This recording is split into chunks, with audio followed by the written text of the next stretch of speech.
Telugu digital media network లో political కేటగిరీలో number 1 కేవలం 72 గంటల్లో 1,50,00,000 వ్యూస్ పైగా పాపులర్ టీవీ నెట్వర్క్. మీ పేరండి?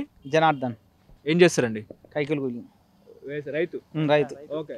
ఇప్పుడు దేశవ్యాప్తంగా లోక్సభ ఎన్నికలు, అదేవిధంగా మీ పెద్దపల్లి నియోజకవర్గానికి లోక్సభ ఎన్నిక వచ్చింది కాబట్టి ఇక్కడ ఏ పార్టీ గెలిచే అవకాశం ఉంది? ఇక్కడ 3 ప్రధాన పార్టీలు బరిలో ఉన్నాయి, కాంగ్రెస్, బీఆర్ఎస్, బీజేపీ. ఎవరు గెలుస్తారు ఇక్కడ?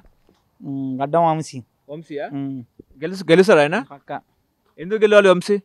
ఆయన మాకు సేవలు చేసిండు ఆయన. అలా తాత కాడికి వెళ్ళి మంచిగానే మాకు గుర్తింపు వచ్చింది, మంచిగా చేసారు. ఓకే. ఆయన గెలుస్తారని నమ్మకం ఉందా మీకు? గెలుతాడు, పక్క గెలుతాడు. ఓకే. కాంగ్రెస్ గెలుస్తుందా ఇక్కడ? గెలుతుంది. కాంగ్రెస్ గట్టిగా ఉందా? గట్టిగానే ఉంది, మంచి మెజార్టీతోటే ఉన్నది. మెజార్టీ. ఓకే. ఎందుకు కాంగ్రెస్కి ఎందుకు ఓటేయాలి, ఎందుకు గెలిపించాలి? మాకు కొంచెం ఇప్పుడు పథకాలు, కరెంటు ఫ్రీ వచ్చింది, ఇది ఫ్రీ బస్ వచ్చింది, గ్యాస్ ఫ్రీ అన్నీ ఉన్నాయి కాబట్టి దానికి 6 గ్యారెంటీలు మీకు నచ్చిందా? నచ్చింది. ఓకే. ఓకే. నెంబర్ 1. ఇప్పుడు కేసీఆర్ ఎందుకు పక్కన పెట్టారు మీరు? ఇక కొంచెం రిస్క్ వచ్చింది ఇక జనానికి. కేసీఆర్ అంటే రిస్క్ వచ్చిందా?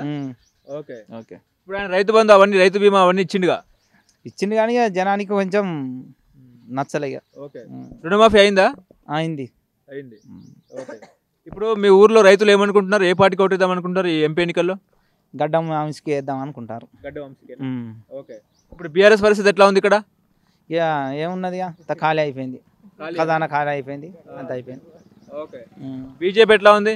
ఇక అది ఇక్కడ మొత్తం గుర్తింపు లేదు, అది ఇక్కడ గుర్తింపే లేదు. బీజేపీ అసలు లేదు. లేదు. ఇప్పుడు మోడీ జై శ్రీరాము, అయోధ్య, రామ మందిరం అవన్నీ అంటున్నాడుగా.